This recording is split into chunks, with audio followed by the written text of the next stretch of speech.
Ata en Guinée équatoriale pour encourager personnellement nos ambassadeurs à cette compétition. Les 11 nationales, vous le savez, va affronter mercredi 4 février les éléphants de la Côte d'Ivoire en demi-finale de la CAN Guinée équatoriale 2015. Et ce soir, nous revenons sur l'adresse du chef de l'État à la communauté katangaise. Joseph Kabila avait mis en garde les fauteurs des troubles dans la province. Vous savez que nous venons de très loin avec la question de la guerre dans ce pays. Très loin. Vous connaissez les sacrifices que nous avons consentis pour en arriver au niveau où nous sommes aujourd'hui, le niveau de la paix. Du moins. Et puis,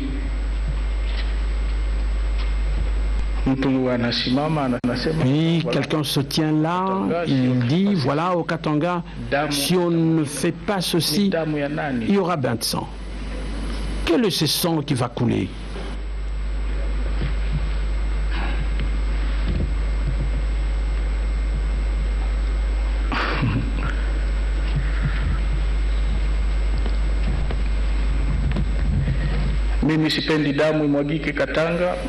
Moi, je ne veux pas qu'il y ait bain de sang au Katanga. Et je ferai tout pour qu'aucune goutte de sang ne soit versée au Katanga.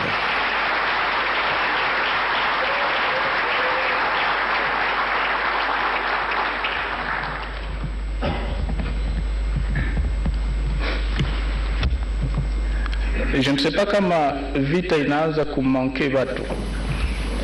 Je ne sais pas si la guerre manque à certaines personnes. Dès que les gens commencent à vivre un tout petit peu en paix, ils oublient la situation dans laquelle on était. Écoutez, il faut seulement regarder les provinces où encore des incivils dérangent la population. Il ne faut même pas aller trop loin. Il ne faut même pas aller trop loin. Le Nord Kivu. Et puis, on est en train de s'amuser ici en disant que le sang va couler. Moi, tout cela ne m'amuse pas du tout. Moi, je ferai tout. Je le répète, je ferai tout pour que le sang ne soit pas versé. Et la personne qui va oser le faire, nous allons nous en occuper.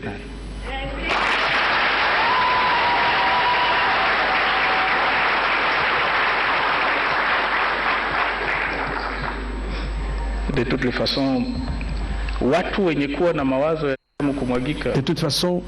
les gens qui ont de telles idées sanguinaires, qu'ils soient vraiment maudits.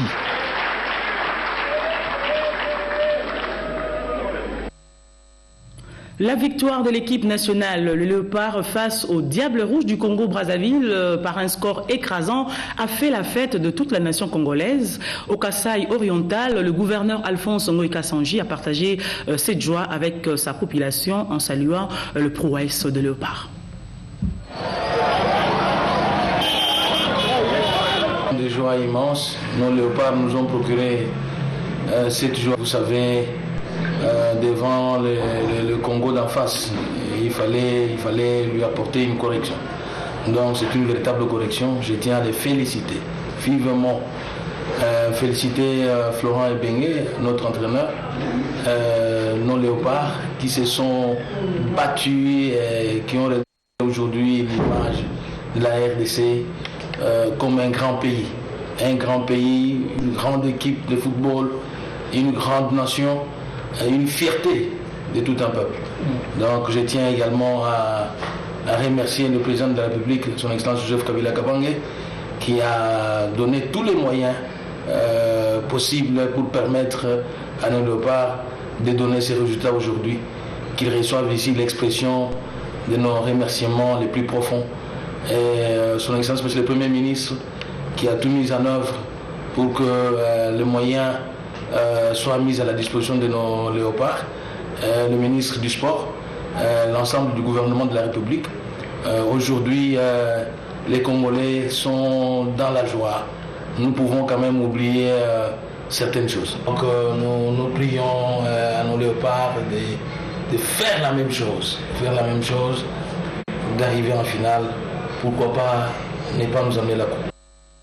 Autre chose, les jeunes de Chikapa dans la province du Kasaï occidental ont été félicités pour n'avoir pas répondu à l'appel des ennemis de la paix. C'était au cours d'une marche des soutiens organisée dans les principales artères au Skalmar-Kalaïch. La mobilisation est forte autour des institutions de la République. La ville de Chikapa dans la province du Kasaï occidental a au cours de cette marche pour la stabilité et la paix en RDC dit non à toute forme de violence qui met à mal le développement de la RDC. C'était une occasion pour les dignes fils de la province du Kasaï occidental de condamner les événements survenus le 19, le 20 et 20 janvier dernier à Kinshasa et d'exprimer ainsi leur soutien au chef de l'État Joseph Kabila Kabange. Les forces vives de Chikapa sont venues de partout. 3 axes ont été retenus, Dibumba, Kanzala et Kélé, pour faire jonction à la mairie de Chikapa. Plusieurs allocutions de circonstances ont été lues à cet effet. Les jeunes ont été félicités pour n'avoir pas répondu à l'appel de l'ennemi, les invitant à des actes subversifs. Exprimons notre gratitude, notre soutien et notre indéfectible attachement au président de la République, chef de l'État, Joseph Kabila Kabange, pour la paix retrouvée dans le pays. Félicitons les jeunes de la ville et du territoire de Chikapa pour n'avoir pas répondu à l'appel des ennemis de la paix dans leur démarche.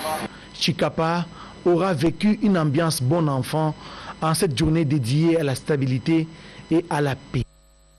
Une marche de soutien au chef de l'État a été organisée dernièrement à Goma. Par cette mobilisation, l'UDCN, parti de Magui Rwakabuba, a saisi l'occasion pour expliquer à sa base de Ndosho les avantages de la nouvelle loi électorale. Tout a commencé par une marche de soutien au chef de l'État où toutes les catégories confondues étaient présentes pour la circonstance.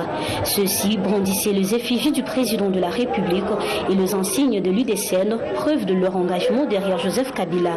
Le quartier Ndosho a été choisi par ces partis de la majorité car étant compté parmi les quartiers où l'on a enregistré plusieurs manifestations liées à la révision de la loi électorale. S'en est suivi ensuite une matinée politique où les cadres du parti cher à Rwakabuba ont expliqué aux militants les avantages qu'offre la nouvelle de la loi électorale. Maître Ali Kabengera revient ici sur les objectifs des activités de ces jours. Nous avons d'abord d'emblée vous dire que nous nous sommes réunis aujourd'hui à Ndosho, le quartier chaud de Goma, parce que pendant les événements de la semaine passée, il y a eu des échauffourées qui ont secoué ces quartiers. Vous savez, entre autres, le rôle d'un parti politique, il y a aussi la charge d'éduquer ses militants. C'est ce que nous sommes venus faire aujourd'hui pour éduquer nos militants, leur expliquer le pourquoi de cette nouvelle loi électorale, ses avantages et son avenir. Mais quand vous parlez que nous n'avons pas peur d'organiser cette activité après ce qui s'est passé la semaine dernière, eh bien, nous allons vous dire qu'à l'IDCN, le mot d'ordre de l'autorité morale de notre parti, c'est-à-dire son excellence Magui Rwakabuba, est clair. C'est soutenir le président de la République, Joseph Kabila Kabange, jusqu'au bout. Ici est de noter qu'au cours de la matinée politique, les cadres de l'UDCN ont eu à expliquer aux invités l'idéologie du parti. Des nouvelles adhésions ont été aussi enregistrées. Et des gouvernements africains sont unanimes pour intensifier d'efforts en vue de restaurer la paix dans la région. C'est la principale recommandation qui a sanctionné les travaux de la 24e session ordinaire du sommet d'Addis Abeba tenu du 30 au 31 janvier 2015. Le ministre des Affaires étrangères a conduit la délégation congolaise. Chantal Villa, Jean-Paul Baziaga. Les chefs d'État et des gouvernements participant au sommet de l'Union africaine à Addis Abeba ont adopté entre autres résolutions de mobiliser des ressources, d'intensifier leurs efforts et industrialiser les continents africains pour donner de l'emploi aux populations et plus particulièrement aux jeunes. C'est la décision collective 2015, année de l'autonomisation de la femme et du développement de l'Afrique pour atteindre les objectifs 2063. Pour Robert Mugabe, le nouveau président en exercice de l'Union africaine, Il est temps d'agir et de trouver des mesures de prévention afin d'éradiquer la pandémie d'Ebola et d'autres maladies qui freinent le développement de notre continent. Robert Mugabe dit être également préoccupé par la situation sécuritaire et des conflits dans certains pays d'Afrique, dont la République démocratique du Congo, et que les efforts sont doublés pour instaurer la paix durable dans les pays concernés, a-t-il ajouté. Dans une conférence de presse sanctionnant la fin des travaux, le nouveau président de l'UA a recommandé aux États membres de mettre en application toutes les décisions prises au cours du sommet. Pour Nkosazana Zuma, présidente de la Commission de l'Union africaine, la femme doit être au centre de l'action pour le développement du continent. L'opinion congolaise doit savoir que durant les 2 jours de travaux, nous avons retenu principalement ce que Madame la présidente de la Commission a insisté sur la paix dans notre continent. Et nous sommes heureuses de constater avec tous les Congolais que depuis un certain moment, le président de la République, son Excellence Joseph Kabila Kabange, s'est déjà investi dans ce sens. Après la cérémonie de clôture des travaux, tous les participants au sommet ont été conviés au dîner offert par le Premier ministre éthiopien. L'on a noté la présence remarquable de la ministre du Commerce, Maître Ngoudian Zabayoki Sakisula Nefertiti. À Addis Abeba, la présidente de l'Union panafricaine a invité les chefs d'État à prendre à cœur les difficultés que les jeunes Africains rencontrent au quotidien. C'était lors de la 24e session ordinaire de l'Union africaine, Rikin José. Invité à participer à la 24e session ordinaire des chefs d'État et de gouvernement de l'Union africaine à Addis Abeba, en sa qualité de présidente de l'Union panafricaine de la jeunesse, UPJ, avec la casquette de diplomate, Francine Muyumba va participer à toutes les réunions importantes à ce sommet avant les travaux des chefs d'État et de gouvernement, les 30 et 31 janvier 2015. L'agenda de ce sommet a prévu en marge des discours du secrétaire général des Nations Unies Ban Ki-moon, de la présidente de la Commission de l'Union africaine Zuma et des chefs d'État dont le président en exercice de l'Union africaine, le Zimbabwéen Robert Mugabe, l'audition de la communication de la présidente de l'Union panafricaine de la jeunesse intervenue avant la clôture officielle des travaux. Dans une allocution d'environ 20 minutes, Francine Muyumba Foura va rappeler les valeurs africaines de par les pères d'indépendance. Adresse culturellement riche parce que prononcée simultanément en français et en anglais. La présidente de l'UPJ va ensuite exprimer sa reconnaissance à la présidente de la Commission de l'Union africaine pour l'importance que Nkosazana Zuma continue à accorder à la jeunesse africaine, surtout en travaillant en franche collaboration avec l'UPJ, qui, pour la toute première fois depuis son histoire, a une femme à sa tête. Elle a également félicité le président de l'Union africaine nouvellement élu, Robert Mugabe, pour son dynamisme et son efficacité à conduire la politique africaine. Autre remerciement au président de la République sud-africaine, Jacob Zuma. C'est pour l'organisation du 4e congrès de l'Union panafricaine de la jeunesse en novembre 2014 en Afrique du Sud qu'il a porté à la tête de la structure. Et le président Joseph Kabila Kabange de la République démocratique du Congo pour la tenue à Kinshasa de la première réunion du nouveau comité exécutif de l'Union panafricaine de la jeunesse avec à charge l'élaboration et la validation du plan d'action de cette institution exercice 2014-2017. En matière de sécurité régionale, la présidente de l'UPJ a condamné sans réserve les actes terroristes perpétrés ça et là en Afrique par certains groupes négatifs. Au moment où l'Afrique tout entière et le monde se mobilisent pour lutter contre le terrorisme, nous nous lançons aussi dans cette démarche qui vise l'éradication de toutes les forces négatives telles que de Boko Haram. Je lance un appel solennel à toute la jeunesse africaine à s'approprier cette lutte. Le Chebab qui terrorise la corne de l'Afrique, la LRA en Centrafrique, sans oublier les ADF Nalu et les FDLR à l'est de la République démocratique du Congo. Nous ne pouvons pas parler de la paix et la stabilité si nous ne réduisons pas les taux de chômage des jeunes. Elle a sollicité que l'Union panafricaine de la jeunesse soit retenue comme observatrice dans toutes les élections qui seront organisées dans tous les pays membres de l'Union africaine en vue d'assurer une paix durable sur le continent noir et un avenir meilleur pour cette jeunesse. Discours très applaudi qui a amené les chefs d'État présents à ovationner la présidente de l'Union panafricaine de la jeunesse. Certains se sont même levés pour lui serrer la main en signe d'encouragement et d'acceptation du message. Reprise des activités champêtres à Mayangose, village servant des cachettes aux ADF Nalou, a été libéré. Nous sommes à Beni, au Nord Kivu. Jacques Chouaba. À en croire le témoin sur place à Beni, la sécurité dans ces coins de la République démocratique du Congo s'installe de plus en plus depuis que les FARDC, forces armées de la République démocratique du Congo, s'étaient mises à traquer les ADF Nalou, les rebelles ougandais. Au nombre des retombées de cette sécurité figure la reprise des activités champêtres dans les villages des Mayangose, qui fut l'une des bases arrières de rebelles ougandais. Nous sommes là pour l'accompagnement de la population et nous rassurer que la tâche était en train de se faire exécuter. Nous sommes dans la brousse, un peu très loin, et on accompagne cette population dans leurs activités champêtres. Je suis très satisfait. Effectivement, je crois que vous avez constaté vous-même, là où nous sommes à une dizaine de kilomètres de la ville de Beni, à l'intérieur, dans la brousse même. Et cette zone ici, c'était parmi les zones là où on a assisté à des carnages. Mais aujourd'hui, il y a la paix, la population est en train de témoigner et moi je suis très content. Ils sont très contents que les FARDC soient à leur côté. Donc pour moi, l'autorité de l'État est en train d'être effective. Ce qui nous reste, nous sommes en train de réfléchir maintenant comment entrer en contact avec les autorités de la police pour voir comment la police peut être déployée pour soulager un peu les FARDC qui est en train de travailler au four et au moulin. Le mariage a été conclu dans les zones opérationnelles Sokola 1, qui est secteur Grand Nord. Ce mariage est conclu à Beni, mais ça va se dupliquer partout.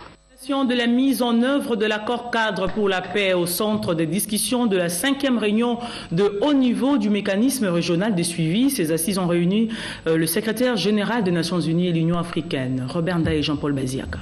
La 5e réunion de haut niveau du mécanisme régional de suivi de l'accord cadre pour la paix, la sécurité et la coopération pour la République démocratique du Congo et la région a vécu à Addis Abeba en Éthiopie en marge du 24e sommet de l'Union africaine le 31 janvier 2015. La République démocratique du Congo, le président de la République démocratique du Congo, Joseph Kabila Kabange, a été représenté par le ministre des Affaires étrangères, Raymond Tshibanda Ntunga Mulongo. En présence du secrétaire général des Nations Unies, Ban Ki-moon, les États membres ont félicité la République démocratique du Congo pour la mise en œuvre des engagements de l'accord cadre.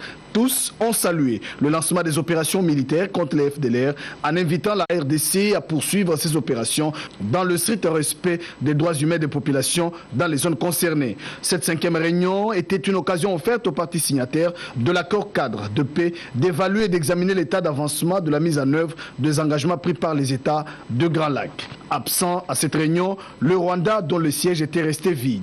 Pour le ministre des Affaires étrangères, Raymond Tshibanda, la RDC restera dans la droite ligne de ses engagements. Le gouvernement de la RDC avait clairement fait comprendre qu'au-delà de ce délai, l'action militaire deviendrait inévitable.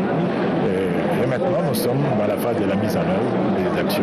L'action militaire est engagée. Nous voulons que tout se fasse dans le respect du droit international humanitaire. Je peux vous assurer que toutes les dispositions ont été prises et que nous recherchons le résultat, nous voulons être efficaces dans la neutralisation de ce qui est négatif, c'est-à-dire la force armée, tout en préservant les vies humaines. Saïd Dinit a réaffirmé au nom de la communauté internationale la volonté des États membres de poursuivre ce processus pour une paix durable dans la région. Et je crois qu'il faut soutenir ce processus de l'accord cadre, et l'accord cadre avec l'implication de la société civile, des femmes, des jeunes, aux côtés des gouvernements pour qu'ensemble ils trouvent des solutions durables aux questions de sécurité et d'instabilité dans la région. François Mambati Chimbi reste optimiste quant à la continuité sans faille de ce processus de paix pour un développement durable en RDC. La restauration de la paix, l'instauration de la stabilité et aller vers le développement, que ces trois thèmes constituent désormais l'agenda en République démocratique du Congo et dans la région.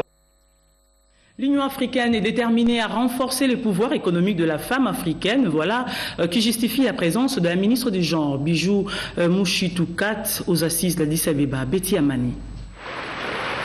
La promotion de la femme africaine et le renforcement de son pouvoir économique au centre des échanges des dirigeants du continent africain, ce dans le cadre de la 24e session ordinaire du sommet de l'Union africaine, tenue du 26 au 31 janvier 2015 à Addis Abeba en Éthiopie, avec comme thème 2015, année de l'autonomisation des femmes et du développement de l'Afrique pour la concrétisation de l'agenda 2063 pour une Afrique vivant en paix et dans l'effectivité d'un développement durable dans toutes ses dimensions. Au cours de cette rencontre, la ministre congolaise du genre, de la famille et de l'enfant, Bijou Mouchitoukat, a pris part active à ces travaux. Parce que mon ministère s'est déjà engagé et continuera toujours à travailler dans le sens de l'autonomisation de la femme congolaise et surtout de la femme rurale en particulier. Il faudrait que nous puissions faire des plaidoyers afin que cette femme ait accès à la terre, les intrants, les agricoles pour éradiquer la famine. Cette réunion a été lancée par la présidente de la Commission de l'Union africaine, Dr Kosaza Mazuma, qui a axé son intervention sur la promotion du genre, car la femme a un rôle capital à jouer dans le développement de l'Afrique. À son arrivée à l'aéroport de Njili, devant la presse, la ministre Bijou Kat n'a pas manqué de réaffirmer son engagement de militer pour l'autonomisation de la femme congolaise. Rendons-nous à l'hôtel du gouvernement pour vous dire que tous les indicateurs économiques se comportent bien en République démocratique du Congo. Ceci ressort de la rencontre de la Troïka stratégique présidée ce lundi 2 février par le Premier ministre Matata Ponyo Mapon, compte rendu avec le ministre de l'économie nationale. La Troïka se réjouit de la victoire de notre équipe nationale, les Léopards, à la CAN 2015 et a encouragé nos sportifs, donc nos joueurs qui sont engagés, ainsi que leurs encadreurs à aller de l'avant et à rassurer que tout l'appui nécessaire, notamment logistique et financier, est déjà prêt à cet effet. S'agissant de la situation économique, le programme du gouvernement se poursuit normalement et tous les indicateurs se comportent très bien, même mieux qu'avant, parce que lorsqu'il s'agit du taux d'inflation, nous avons connu une déflation. Il y a eu baisse des prix sur le marché intérieur à la suite de la baisse des prix des produits pétroliers à la pompe. Nous avons noté également que justement en ce qui concerne le taux d'inflation, pour une fois il s'est situé en dessous de 1%, donc on est à 0,95 du taux de croissance, il est toujours à 8,9%. Pour le reste, la Troïka a pris des mesures pour que du côté des sociétés commerciales pétrolières puissent prendre toutes les dispositions pour approvisionner le pays en stock suffisant de carburant. Et à cet effet, une réunion est prévue autour du ministre d'État au budget et qui regroupera les différents ministères concernés. Cérémonie d'échange de vœux au ministère de Poste, Téléphone, Nouvelles Technologies de l'information et de la communication.